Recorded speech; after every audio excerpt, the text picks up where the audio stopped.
안녕하세요, 여러분.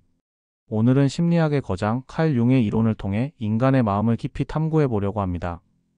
융은 우리가 의식적으로 인식하지 못하는 무의식의 세계와 그 깊은 연결을 통해 어떻게 우리 자신을 진정으로 이해하고 성장할 수 있는지에 대해 중요한 통찰을 주었습니다.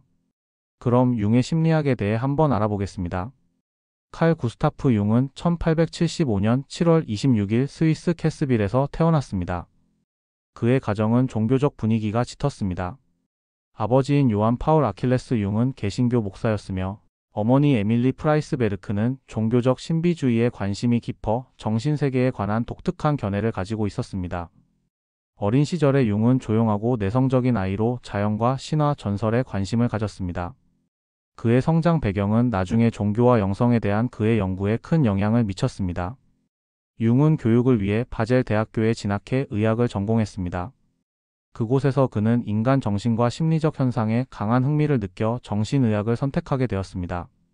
졸업 후 취리히에 있는 부르크헬칠리 정신병원에서 근무하며 당시 유명했던 정신과 의사 외겐 블로일러 밑에서 정신분석학적 경험을 쌓았습니다.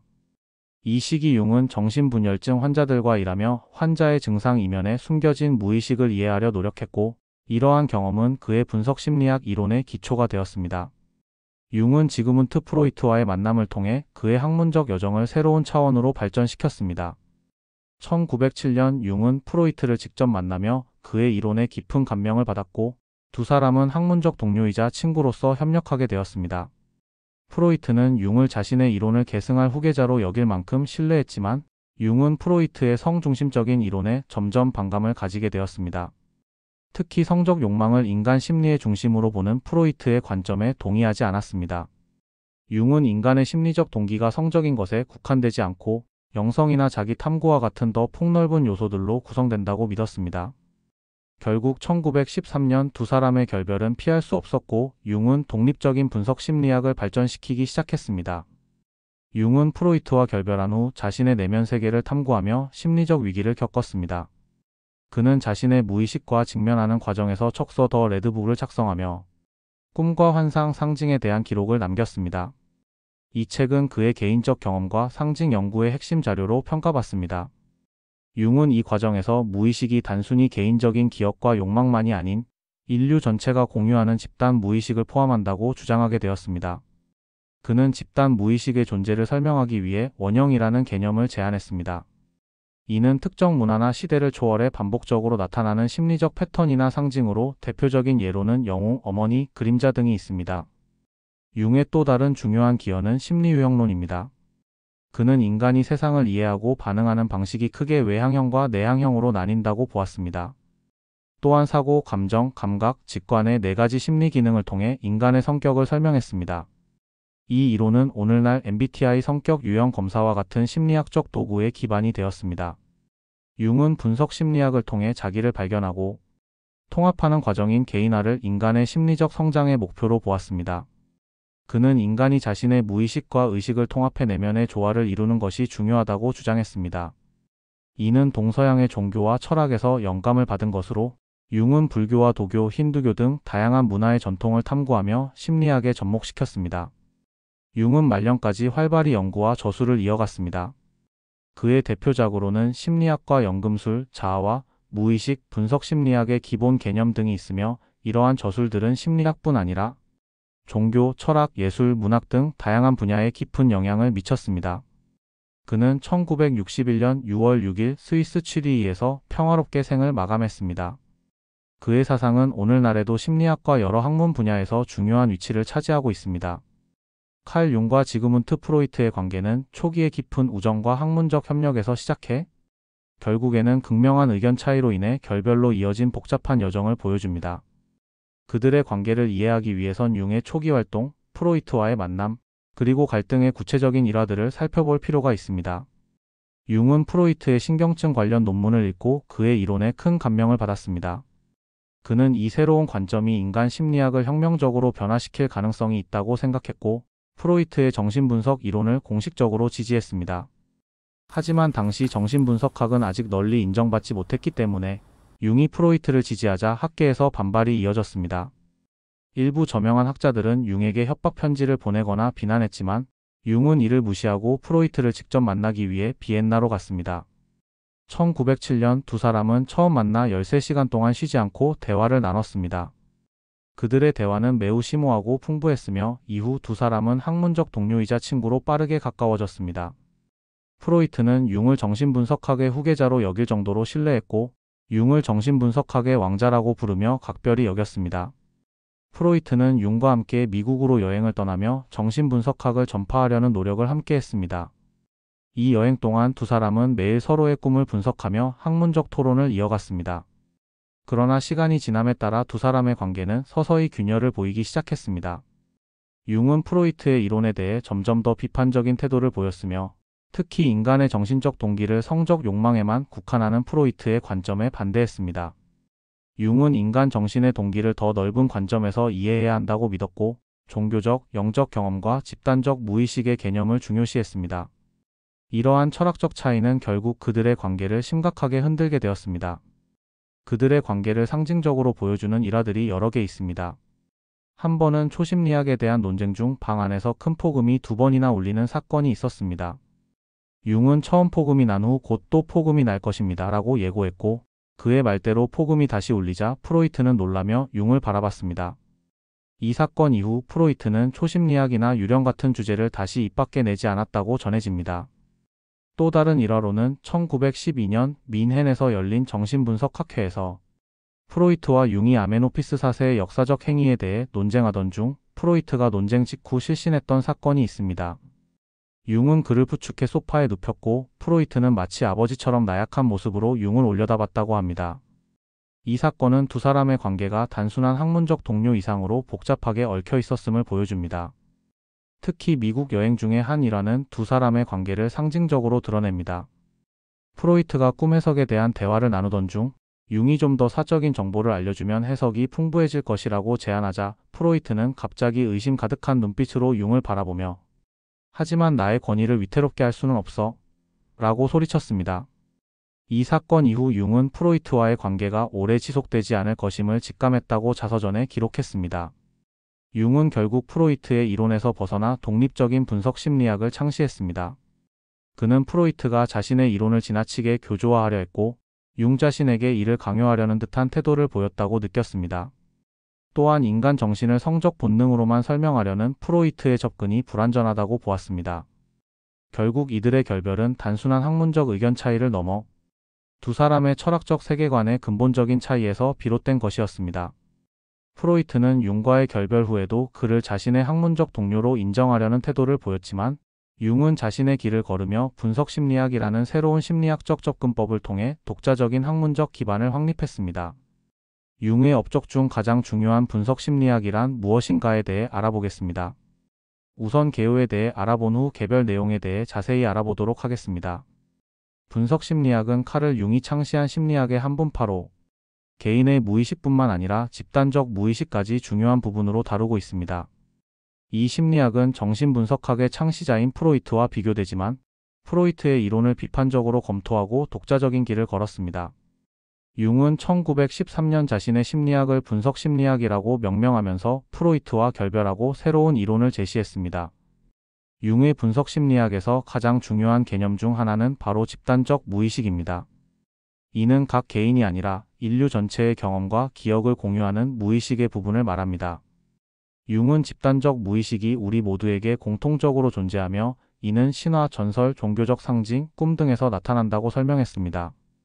이는 우리가 의식적으로 기억하지 못하는 고대의 인류 경험이 현재의 우리에게도 영향을 미친다는 관점입니다. 예를 들어 모든 문화에서 공통적으로 나타나는 신화적 존재나 상징들이 바로 집단적 무의식의 표현으로 볼 수 있습니다. 융은 또한 개인적 무의식에 대해서도 중요한 이론을 제시했습니다. 개인적 무의식은 한 개인의 경험이나 기억, 억압된 감정들이 저장된 영역으로 의식적으로 기억하지 못하는 부분입니다. 이 무의식적인 부분은 우리가 겪은 감정적 충격이나 사회적 억압 등이 쌓여있는 공간입니다.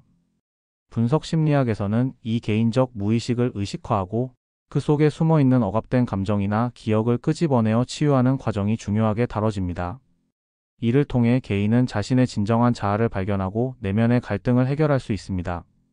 융은 개인화라는 개념을 통해 이 무의식을 의식화하는 과정을 설명했습니다. 개인화는 단순히 무의식에 억압된 감정을 끄집어내는 것만이 아니라 개인이 자신의 진정한 자아와 더 깊은 연결을 맺는 과정입니다. 이를 통해 사람은 자신이 가진 잠재력을 발견하고 자아와의 일치를 이룰 수 있습니다. 융에 의하면 개인화는 성숙한 사람으로 나아가는 중요한 과정이며 자기 자신을 깊이 이해하고 받아들이는 것을 의미합니다. 또한 융은 무의식에 있는 원형이라는 개념을 제시했습니다. 원형은 인간 내면에 존재하는 기본적인 심리적 패턴이나 상징으로 모든 인간에게 공통적으로 나타나는 기본적인 감정이나 행동 양식을 나타냅니다. 예를 들어 어머니라는 원형은 각 문화에서 다르게 나타날 수 있지만 모든 사람들에게 존재하는 기본적인 어머니에 대한 이미지를 담고 있습니다. 이러한 원형들은 꿈이나 상징을 통해 무의식적으로 나타나며 분석 심리학에서는 이를 이해하고 통합하는 과정을 통해 더 깊은 자기 이해를 할 수 있다고 봅니다. 융은 자아와 그림자 개념을 중요하게 다뤘습니다. 자아는 우리가 의식적으로 인식하고 있는 나라는 개념을 의미하며 그림자는 우리가 받아들이지 않거나 억압한 내면의 어두운 부분을 뜻합니다. 분석 심리학에서는 자아와 그림자의 조화를 이루는 것이 중요하며 이를 통해 자신을 더 온전하게 이해하고 통합할 수 있다고 주장합니다. 그림자와의 대면은 종종 불편하고 어려운 일이지만 이를 받아들이는 과정은 개인의 성장을 위한 중요한 단계입니다. MBTI 마이어스-브릭스 성격 유형 지표와 같은 성격 이론도 융의 분석 심리학에서 비롯되었습니다. MBTI는 개인의 성격을 4가지 기준에 따라 구분하여 사람의 심리적 특성을 이해하려는 도구입니다. 융은 사람의 성격 유형을 내향형, 외향형, 감각형, 직관형, 사고형, 감정형, 판단형, 인식형의 4가지 차원으로 나누어 설명했으며 이러한 성격 유형의 차이는 무의식적인 경향성에서 비롯된다고 보았습니다. 또한 내면 아이라는 개념도 융의 이론에서 중요한 부분을 차지합니다.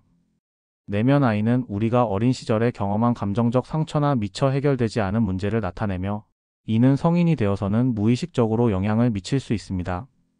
내면 아이를 치유하는 과정은 과거의 상처를 회복하고 성숙한 자아로 성장하는 데 중요한 역할을 합니다.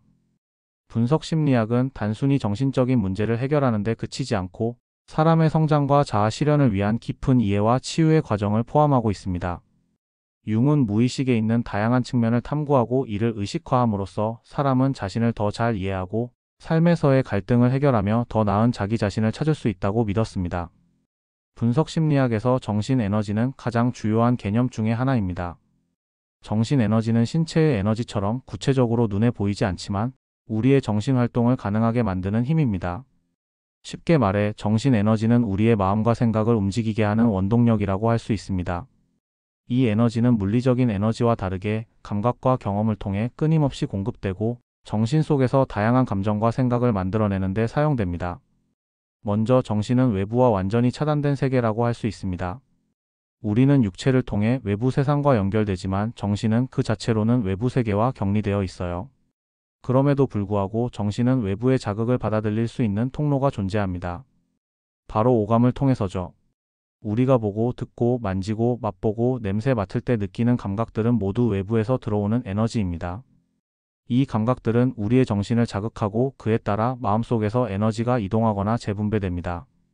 예를 들어 우리가 좋아하는 음악을 들었을 때 마음이 평온해지거나 기분이 좋아지는 것은 외부의 소리가 우리의 정신에 에너지를 공급한 결과입니다.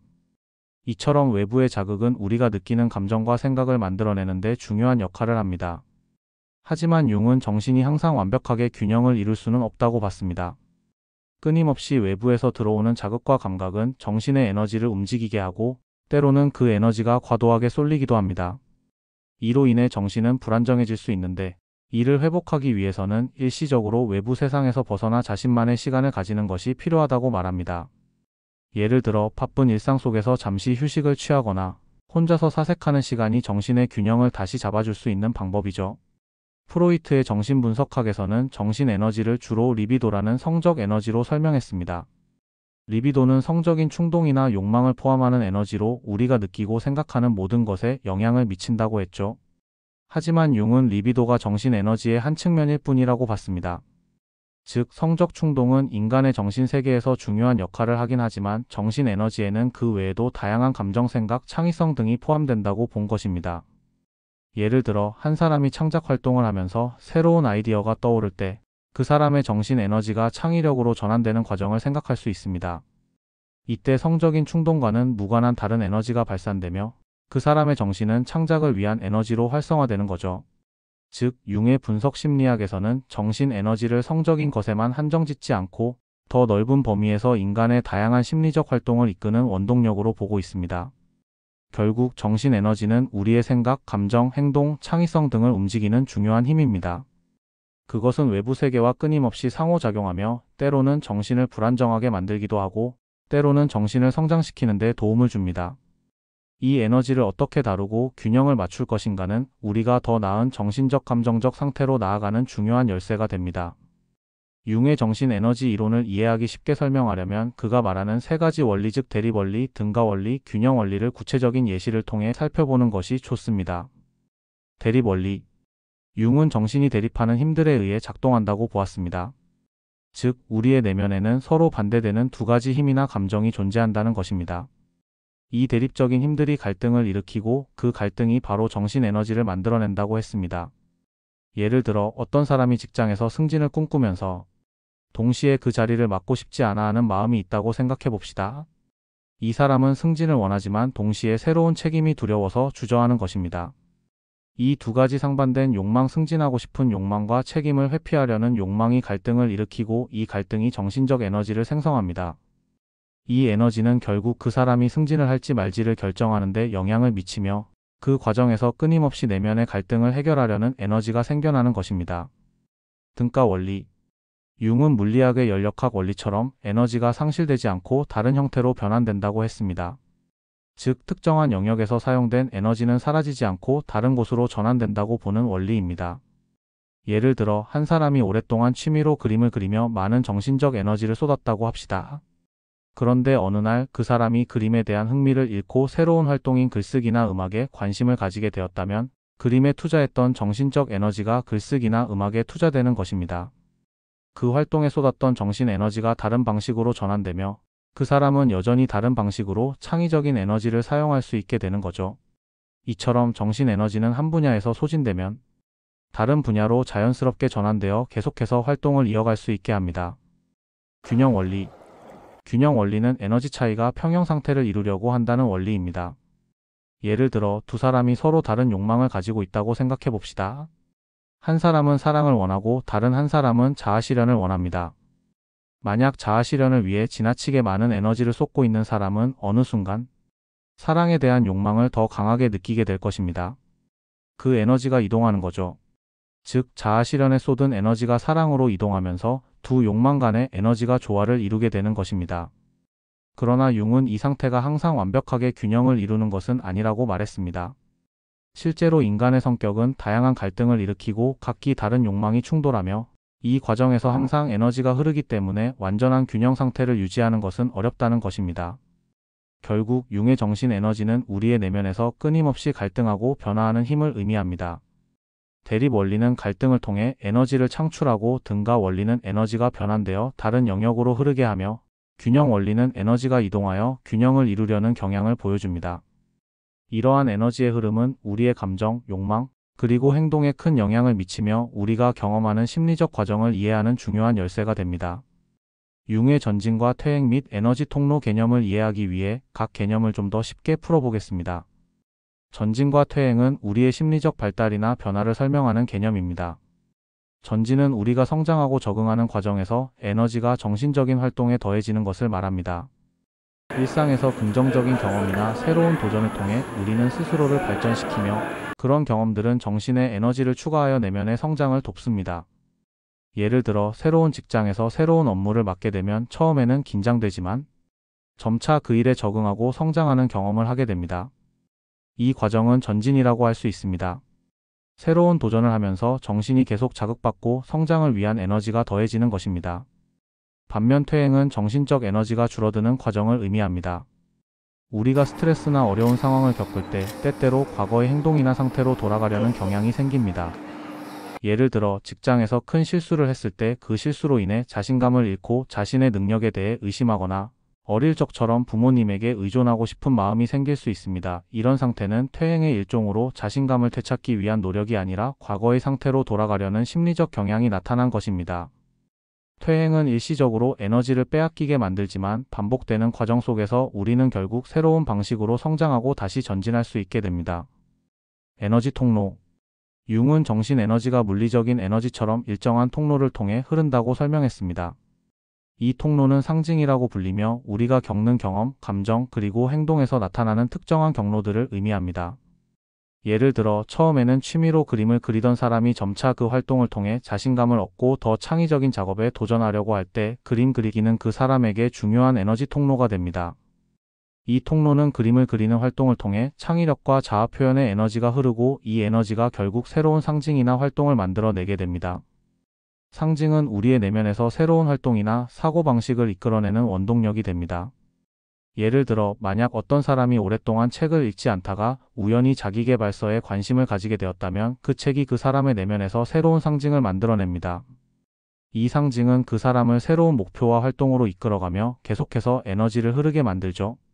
상징은 일종의 정신적 지형을 형성하는데 강물이 지형을 바꾸듯 우리가 경험하고 느끼는 상징은 우리가 선택하는 행동이나 경험을 변화시킬 수 있습니다.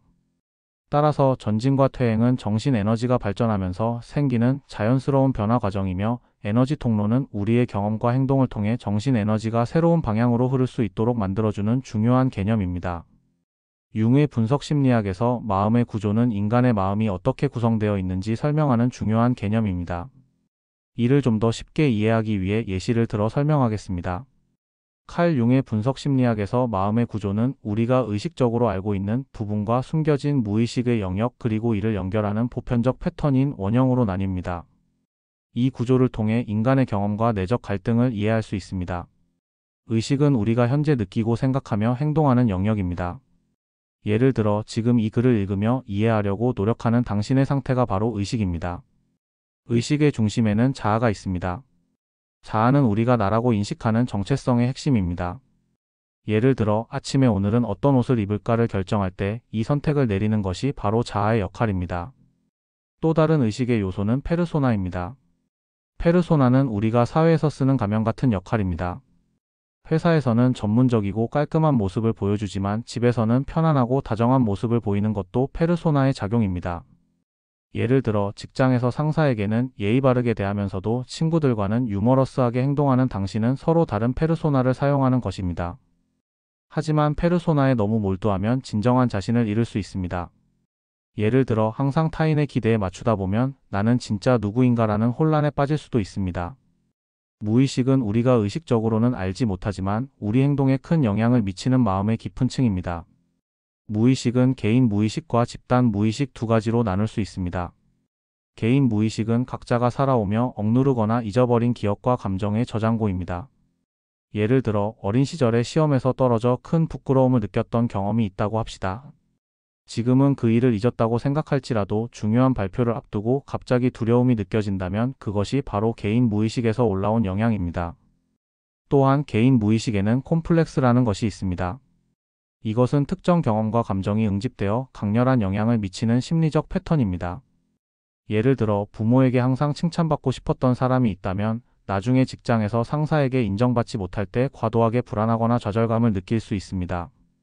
이는 어린 시절 형성된 인정 욕구 콤플렉스 때문일 수 있습니다. 집단 무의식은 개인을 넘어 모든 인간이 공유하는 심리적 유산입니다. 예를 들어 신화나 전설에서 영웅 이야기에 열광하는 이유는 우리의 집단 무의식에 영웅 원형이 자리 잡고 있기 때문입니다. 누군가가 어려움을 극복하고 성공하는 이야기는 누구에게나 깊은 감동을 줍니다. 이런 보편적 경험이 바로 집단 무의식에서 비롯된 것입니다. 원형은 인간 경험의 공통된 틀로 집단 무의식의 핵심 요소입니다. 이것은 세대를 거쳐 내려온 심리적 본능과 같으며 우리가 삶을 이해하는 방식에 깊은 영향을 미칩니다. 자기 원형은 마음의 중심이자 전체를 통합하는 역할을 합니다. 자기 원형은 우리가 진정한 자신을 찾고 완전해지고자 하는 욕구를 나타냅니다. 예를 들어 불교에서 깨달음을 추구하거나 심리치료를 통해 자신을 이해하려는 노력은 모두 자기 원형의 표현입니다. 그림자는 우리가 인정하지 않으려는 부정적 측면입니다. 예를 들어 평소에 나는 항상 친절해라고 생각하던 사람이 갑자기 누군가에게 화를 내며 이게 내가 맞나라고 당황할 때 그림자가 드러난 것입니다. 그림자는 숨기려는 감정일 수도 있지만 이를 직면하고 통합하면 더 성숙한 사람이 될 수 있습니다. 아니마는 남성 내부의 여성성, 아니무스는 여성 내부의 남성성을 뜻합니다. 예를 들어 남성이 예술적인 취미를 가지거나 여성이 리더십을 발휘하는 모습을 통해 자신 안의 아니마와 아니무스를 표현할 수 있습니다.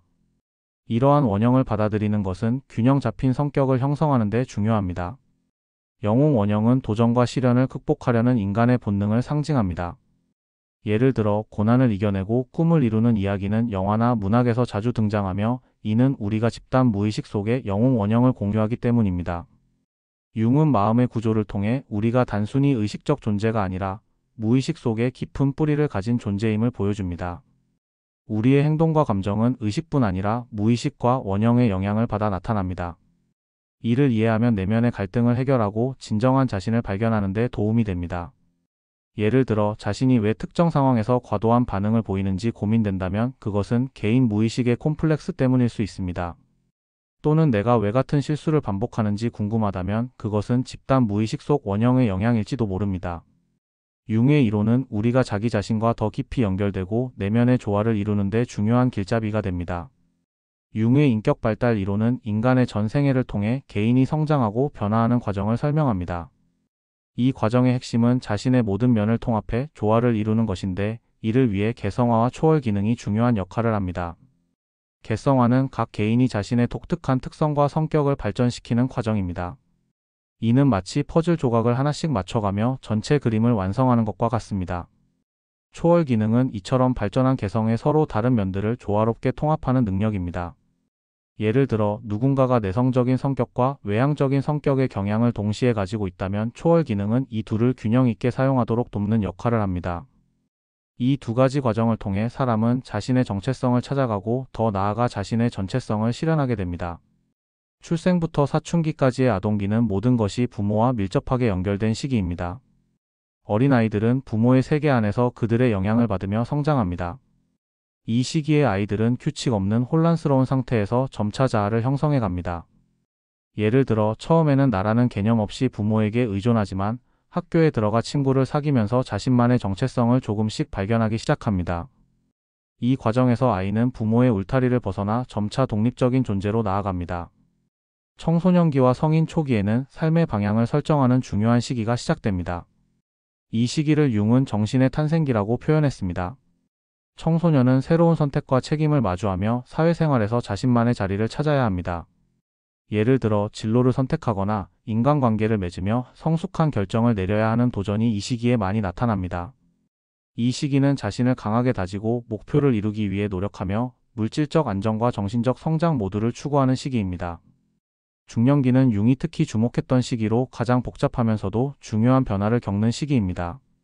이 시기는 사회적 역할과 책임이 가장 명확해지는 시기로 사람들은 페르소나와 자아가 완전히 발달했다고 느낄 수 있습니다.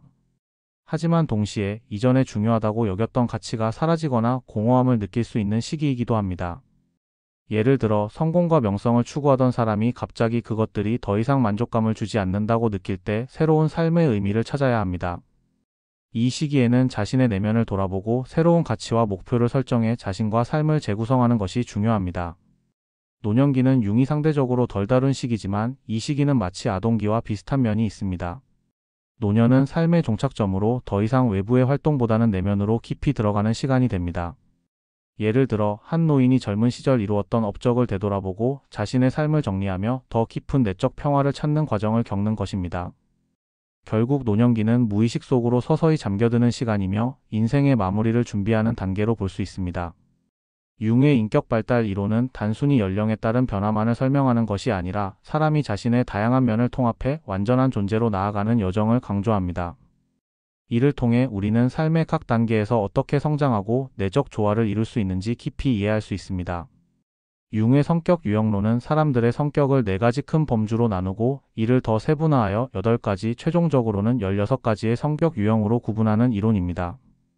이 이론은 사람들의 심리적 에너지가 어떻게 흐르고 그들이 세상을 어떻게 경험하고 반응하는지에 대한 차이를 설명하려는 시도입니다. 먼저 융은 성격을 외향성과 내향성으로 구분했습니다. 외향적인 사람들은 외부 세계에서 에너지를 얻고 내향적인 사람들은 내적인 세계에서 에너지를 얻습니다. 예를 들어 외향적인 사람은 파티나 모임에서 에너지를 얻고 사람들과의 상호작용을 통해 활력을 느낍니다. 반면 내향적인 사람은 혼자만의 시간이나 책을 읽는 것과 같은 활동을 통해 에너지를 얻습니다. 그 다음 융은 성격을 합리적과 비합리적으로 나누었습니다. 합리적인 사람들은 세상을 분석하고 판단하는 방식으로 세상을 이해하려는 경향이 있습니다. 이들은 주로 사고나 감정을 통해 문제를 해결합니다. 예를 들어 사고형은 논리적이고 분석적인 사고를 통해 결정을 내리며, 감정형은 사람들의 감정이나 가치를 고려하여 결정을 내립니다. 반대로 비합리적인 사람들은 감각이나 직관을 통해 세상을 이해합니다. 감각형은 실질적이고 현실적인 사실을 중시하고, 직관형은 추상적이고 미래지향적인 가능성에 관심을 가집니다. 이 두 가지 큰 구분을 결합하면 8가지 성격 유형이 만들어집니다. 각 유형은 우월 기능, 가장 발달한 능력과 보조 기능, 두 번째로 중요한 능력을 가지고 있습니다. 예를 들어 외향적 사고형은 외부 세계에서 발생하는 문제를 해결하려고 하는 이성적 사고를 가장 중요하게 여깁니다. 이런 사람들은 보통 과학자나 기업의 리더 역할을 맡는 경우가 많습니다. 반면 외향적 감정형은 타인의 감정에 민감하고 사회적 분위기를 이끌어가며 리더십을 발휘합니다. 내향적 유형들도 마찬가지로 각기 다른 성격을 나타냅니다. 내향적 사고형은 깊은 사고와 계획을 중요시하며 자신의 내적 세계에 몰두하는 경향이 강합니다. 이런 사람들은 보통 독립적인 연구자나 전략가로 활동할 수 있습니다. 내향적 감정형은 감정적으로 민감하고 타인과의 깊은 공감을 중요하게 생각하는 사람들입니다. 이들은 대개 사람들의 내면을 잘 이해하고 돕는 역할을 합니다. 융의 성격 유형론은 이렇게 개인의 성격을 체계적으로 구분하여 사람들의 행동과 사고방식을 더 잘 이해하고 설명하려는 시도입니다. 이를 통해 우리는 자신과 타인의 성격을 더 잘 이해하고 대인관계나 직장에서의 역할을 더 잘할 수 있는 방법을 찾을 수 있습니다. 칼 융에게 꿈은 단순한 밤의 상상이 아니라 우리 무의식이 의식에 전달하려는 중요한 메시지였습니다. 그는 꿈을 통해 우리가 인식하지 못한 감정이나 생각을 무의식이 드러내준다고 믿었습니다. 융은 꿈속에서 나타나는 상징이나 이미지를 통해 우리가 자신을 더 잘 이해하고 성장할 수 있다고 봤습니다. 꿈을 해석할 때 융은 상징적인 접근을 사용했습니다. 예를 들어 꿈에 등장한 동물이나 사람, 장소 등이 모두 중요한 의미를 가질 수 있다는 거죠. 꿈속에서 거대한 뱀이 나타났다면 그 뱀은 단순히 무섭고 위험한 존재일 수도 있지만 더 깊은 의미에서는 변화나 치유의 상징일 수 있습니다. 뱀은 융의 이론에서 종종 자기 원형을 나타내는데, 이는 우리가 스스로를 더 잘 알게 될 때 마주하게 되는 중요한 내적 변화를 의미합니다. 그래서 융은 꿈을 분석할 때 그 상징이 개인적인 경험에서 어떻게 연결될 수 있는지를 파악하려 했습니다. 융에게 중요한 꿈, 즉 큰 꿈은 단순한 일상적인 꿈이 아니라 우리가 겪고 있는 심리적 변화나 중요한 전환을 나타내는 꿈입니다. 예를 들어 어떤 사람이 갑자기 큰 날개를 달고 하늘을 나는 꿈을 꾸었다면, 이 꿈은 그 사람이 내적으로 큰 성장을 경험하거나 중요한 변화의 시점에 있다는 신호일 수 있습니다. 융은 이런 꿈을 해석할 때 그 꿈이 개인의 무의식적 갈등이나 깊은 내적 고민을 드러내는 방식으로 나타난다고 설명했습니다. 이런 큰 꿈을 해석할 때는 꿈에서 나온 상징을 분석하는 것이 중요합니다. 예를 들어 꿈속에서 신비한 존재를 만났다면 그 존재가 무엇을 의미하는지, 그 존재가 어떤 감정을 일으켰는지를 살펴봅니다. 그 신비한 존재는 과거의 경험이나 무의식적인 갈등과 관련이 있을 수 있으며, 그 상징을 통해 현재 내가 해결해야 할 내적 문제를 알 수 있습니다. 또한 큰 꿈은 무의식이 우리에게 직면하지 않은 문제를 알려주는 방법일 수도 있습니다. 예를 들어 꿈에서 내가 오래된 집에 들어가서 갑자기 자신을 잃어버린다면, 이는 내가 현재 삶에서 잃어버린 부분이나 억누르고 있는 감정을 되찾아야 한다는 경고일 수 있습니다. 융은 이런 꿈을 통해 우리가 무엇을 무시하고 있거나 외면하고 있는지 알 수 있다고 믿었습니다. 결국 융은 꿈을 우리가 자신을 더 잘 이해하고 개인적인 성장을 이루는 도구로 보았습니다. 꿈속에서 나오는 상징과 메시지를 풀어내면서 우리는 자신에게 숨겨진 진실을 발견하고 무의식 속에 있는 중요한 감정이나 갈등을 의식적으로 마주하게 됩니다. 이를 통해 더 건강하고 통합된 자아를 만들 수 있다고 융은 강조했습니다. 칼 융의 콤플렉스 심리학은 인간의 감정과 행동을 무의식 속에 쌓인 경험과 기억의 집합으로 이해하려는 이론입니다. 여기서 콤플렉스란 특정 감정과 강렬한 기억이 연결되어 생긴 심리적 에너지의 묶음을 말합니다. 이것은 우리가 스스로 의식하지 못하는 동안에도 특정 상황에서 갑작스럽게 영향을 미칩니다. 예를 들어 어린 시절 부모에게 자주 혼난 경험이 있는 사람은 성인이 된 후에도 권위적인 사람 앞에서 이유 없이 긴장하거나 움츠러들 수 있습니다. 이처럼 특정 경험에서 비롯된 콤플렉스는 우리 마음속에 남아 비슷한 상황이 닥칠 때마다 반응을 이끌어냅니다. 콤플렉스는 보통 강렬한 감정과 결합된 과거 경험에서 비롯됩니다. 어떤 사람이 친구에게 무심코 "넌 참 실수투성이야" 라는 말을 들었을 때 과거의 비슷한 경험으로 자존심이 상했던 기억이 떠오르면 예상치 못한 지나친 분노, 위축과 같은 과도한 반응을 보일 수 있습니다. 이때 작용하는 것이 바로 무의식 속의 콤플렉스입니다. 콤플렉스는 우리의 삶에 중요한 영향을 미치는 심리적 요소이지만 부정적인 것만은 아닙니다.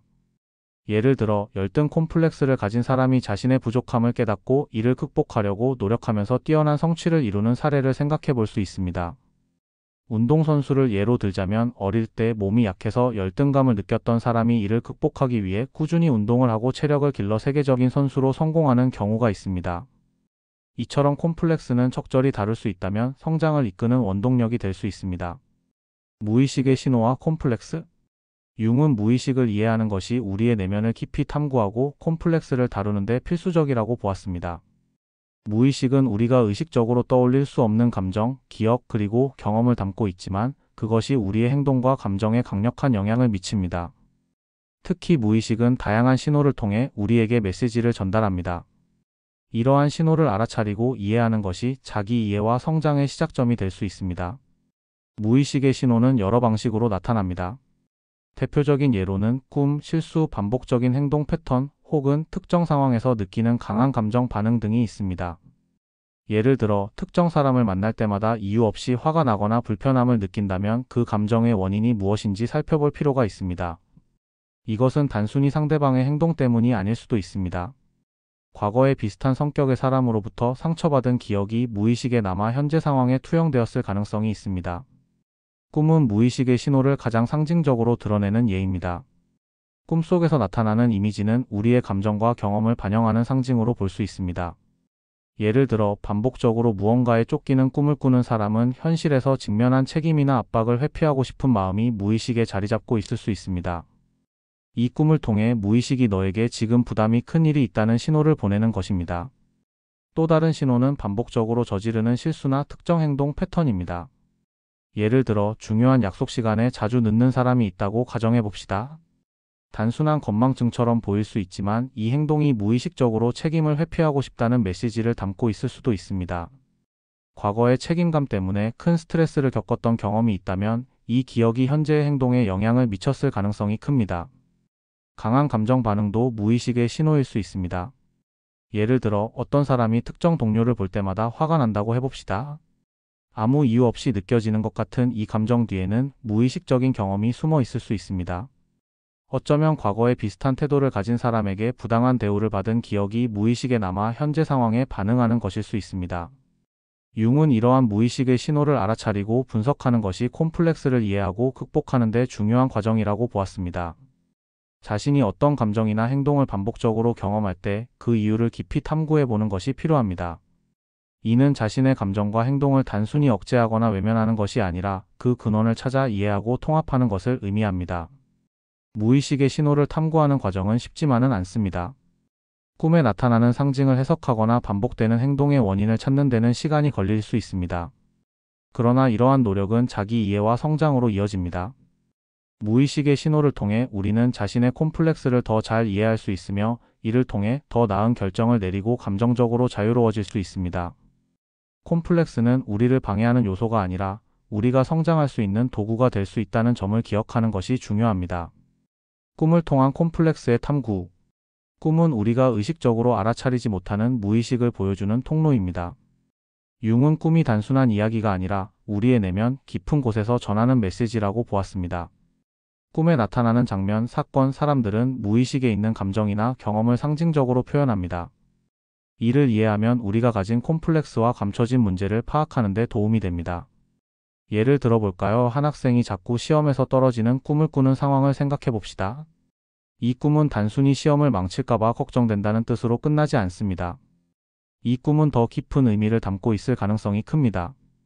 내가 뭔가 부족하다거나 실패할까 두렵다는 감정이 이 꿈을 통해 드러났을 수 있습니다. 이 학생이 과거에 중요한 시험에서 실패했던 경험이 있다고 가정해 봅시다. 그 실패로 인해 나는 항상 준비가 부족한 사람이다라는 생각이 무의식에 자리 잡았을 수 있습니다. 이 콤플렉스는 현재에도 그 사람을 지배하면서 꿈속에서 계속 시험을 망치는 장면으로 나타나는 겁니다. 꿈을 통해 무의식이 너의 두려움은 과거에서 온 것이야 라고 말해주고 있는 거죠. 또 다른 예를 들어보겠습니다. 누군가가 반복적으로 높은 곳에서 떨어지는 꿈을 꾼다고 해봅시다. 이 꿈은 단순히 무서운 꿈으로 끝나는 것이 아닙니다. 어쩌면 내가 뭔가에서 실패하거나 추락할까봐 걱정된다는 무의식의 불안을 나타낼 수 있습니다. 이 사람이 현실에서 안정감을 느끼지 못하거나 자신이 지금 하고 있는 일이 불안하다고 느낀다면 이런 감정이 꿈속에서 상징적으로 표현되는 겁니다. 과거에 큰 실수를 해서 다른 사람에게 비난받은 경험이 있다면 그 기억이 무의식에 남아 이런 꿈을 꾸게 만드는 원인이 될 수도 있습니다. 융은 꿈에 나오는 모든 장면과 요소가 단순한 이야기가 아니라 우리의 무의식이 전하는 상징이라고 강조했습니다. 예를 들어 꿈속에서 자주 나타나는 동물, 장소 혹은 특정 사람이 있다고 가정해보세요. 어떤 사람이 반복적으로 자신을 쫓아오는 늑대를 꿈꾼다면 늑대는 단순히 무서운 동물이 아니라 내가 도망치고 싶은 두려움이나 내가 직면해야 할 문제를 나타낼 수 있습니다. 이 늑대가 무엇을 상징하는지 이해하기 위해 그 사람이 느끼는 감정이나 과거의 경험을 살펴보는 것이 중요합니다. 꿈은 때로는 우리의 내면에 대해 놀라운 통찰을 제공하기도 합니다. 한 사람이 길을 잃고 헤매는 꿈을 자주 꾼다고 생각해 봅시다. 이 꿈은 단순히 길을 잃었다는 사실을 넘어 그 사람이 현실에서 느끼는 혼란이나 방향성을 잃은 상태를 상징할 수 있습니다. 어쩌면 그 사람은 중요한 선택의 기로에 서 있거나 자신이 나아가야 할 길에 대한 불확실함을 느끼고 있을 가능성이 있습니다. 꿈을 분석하는 것은 마치 퍼즐을 푸는 것과 같습니다. 꿈속의 장면과 상징을 통해 자신의 감정, 두려움, 그리고 콤플렉스가 무엇인지 알아낼 수 있습니다. 융은 이러한 꿈 해석을 통해 우리가 자신을 더 깊이 이해하고 무의식에 묻혀있던 문제를 해결할 수 있다고 보았습니다. 꿈은 단순히 지나가는 신비한 현상이 아니라 우리가 내면적으로 성장하고 자유로워질 수 있는 도구라는 점을 기억하세요. 콤플렉스를 성장의 도구로 사용하기. 콤플렉스를 성장의 도구로 사용하는 것은 우리가 가지고 있는 약점을 단순히 장애물로 보지 않고 그것을 극복하고 성장할 수 있는 기회로 삼는 것입니다. 이를 잘 이해할 수 있는 예시를 들어보겠습니다. 예를 들어 어떤 사람이 나는 발표를 너무 못해라고 생각하고 있다면 이는 발표에 대한 큰 두려움이나 열등감을 의미합니다. 이 사람은 발표를 잘하고 싶은 마음은 있지만 그동안 경험이 부족하거나 발표를 하면서 실패한 기억이 있을 수 있습니다.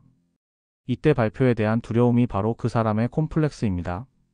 이 콤플렉스를 성장의 도구로 바꾸는 첫 번째 방법은 자신이 발표를 못하는 이유를 정확히 파악하는 것입니다. 예를 들어 발표 중에 말을 잘 못해서 청중이 나를 별로 안 좋게 볼 것 같아서라는 생각이 든다면 그 사람은 발표할 때 자신감 부족과 말 실수를 두려워하고 있다는 것을 알 수 있습니다. 이러한 인식을 통해 그 사람은 어떤 부분에서 불안한지를 이해하게 되며 이를 해결하기 위한 노력을 할 수 있게 됩니다. 두 번째 단계는 그 두려움을 조금씩 극복하는 것입니다. 처음에는 소규모의 사람들 앞에서 발표를 해보는 것부터 시작할 수 있습니다. 예를 들어 친구들이나 가족들 앞에서 발표를 연습하거나 작은 모임에서 발표를 해보는 것이죠. 이렇게 작은 단계부터 시작하면 그 사람은 점점 더 발표에 익숙해지고 자신감이 생깁니다. 또한 발표에 필요한 스킬도 연습을 통해 향상될 수 있습니다. 그 과정에서 그 사람은 자신이 가지고 있던 열등감을 점차적으로 극복하게 됩니다.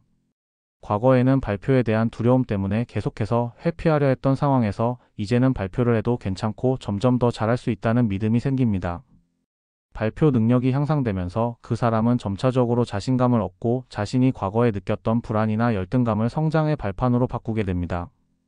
이처럼 콤플렉스를 성장의 도구로 사용하는 것은 그 문제를 외면하거나 회피하는 것이 아니라 그것을 마주하고 극복하기 위한 노력을 기울이는 것입니다. 콤플렉스는 처음에는 불편하고 어려운 감정을 일으킬 수 있지만 그 문제를 해결하기 위한 행동을 통해 우리는 성장하고 그 문제를 극복하는 과정에서 강점을 얻을 수 있습니다. 다른 예시로는 누군가 나는 사람들과 잘 어울리지 못해라는 콤플렉스를 가진 사람을 생각해 볼 수 있습니다. 이 사람은 대인관계에서 자신감이 부족하고 자주 사회적 상황을 피하려고 합니다. 하지만 이 사람도 점차적으로 사람들과의 소규모 모임에서 자신을 표현하는 연습을 하면서 사람들과의 관계를 자연스럽게 맺는 방법을 배우게 될 수 있습니다. 처음에는 불편하고 어려울 수 있지만 점점 더 사람들과의 대화가 즐거워지고 자신의 사회적 능력도 향상됩니다. 그 결과 과거에 나는 사람들과 잘 어울리지 못한다는 콤플렉스는 이제 자신감을 가지고 사람들과 소통할 수 있는 강점으로 바뀌게 됩니다. 따라서 콤플렉스는 우리가 성장할 수 있는 중요한 기회입니다. 이를 통해 우리는 자신을 더 잘 이해하고 어려운 상황을 극복하는 능력을 키우게 됩니다. 처음에는 불안하고 어려운 감정을 느낄 수 있지만 그것을 긍정적으로 받아들이고 조금씩 극복해 나가면 결국 강한 자신감을 얻게 될 것입니다. 결론적으로 콤플렉스는 우리의 감정과 행동에 깊은 영향을 미치지만 이를 이해하고 다룬다면 우리를 더 나은 방향으로 이끌어줄 수 있는 강력한 도구가 됩니다. 과거의 경험이 현재를 방해하고 있음을 자각하고 그 감정과 기억을 진지하게 마주하면 더 큰 자기 이해와 감정적 자유를 얻을 수 있습니다. 중요한 것은 스스로를 비난하지 않고 콤플렉스를 성장의 기회로 삼는 열린 태도입니다. 오늘은 칼 융의 심리학을 살펴보았습니다. 융의 이론은 인간이 자신을 이해하고 정신적 성장과 자아 실현을 이루는 데 중요한 길잡이가 될 수 있습니다. 우리가 꿈과 무의식을 어떻게 다루느냐에 따라 더 깊고 풍요로운 삶을 살 수 있을 것입니다. 이 영상이 여러분에게 조금이라도 도움이 되었길 바랍니다. 감사합니다.